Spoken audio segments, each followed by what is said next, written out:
Ito nga pala yung una kong motor. Ito nga pala ay naiset up ko na noon. Kaya lang, isa kasamang palad ay naaksidente naman. Kaya ito at aking binubuo na ulit. Dahil yung ating isang alaga ay naipagbili na natin. At ang napagbintahan natin ay ito nga palang si Ninong. Yan, shoutout nga pala kay Ninong.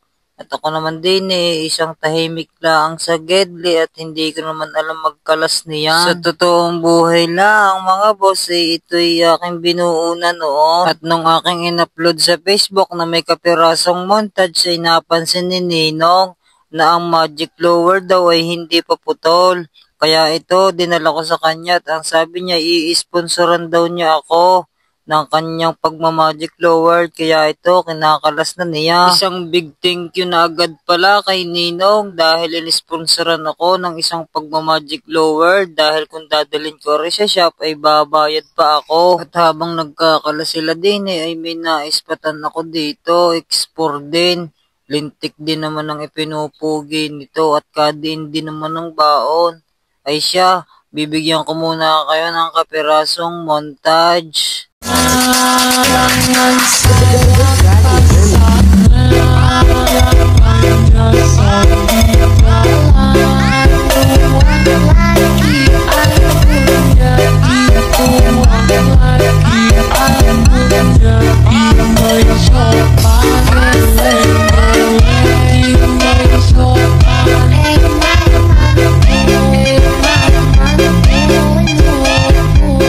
So yun na nga mga boss, nakita nyo ng ating kapirasong montage diyan ng export na ating naispatan ay are ang ating si El Sedam at sinusukat na kung anong bagay-bagay din at kung anong hindi ko alam kung anong sinusukat nila din at tinatanggal nila din ang caliper at nagkalulubot pa din ang power tools. Ay di mano na lang ni Ninong at talagang nagkakang-uutal na. At shoutout nga pala din sa helper ni Ninong, hindi ko alam kung sino rin, siya pala nagputol ng ating magic door. Tingnan nyo naman, ubos na ang sungay, sagad na ang nag-space nga pala siya ng kapiraso mga boss at para pag tayo nagpataas ay meron pang space mga boss. At nung naipagsasalpak ng lahat mga boss ay yari at tindig, syempre hindi mawawala ang kapirasong montage.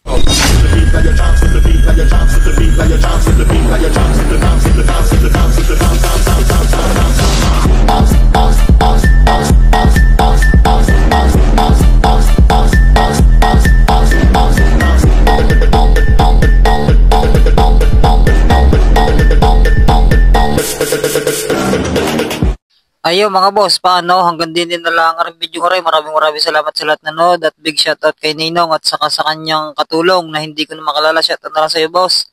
At yun, maraming salamat sa lahat ng sponsor. Love you mga boss.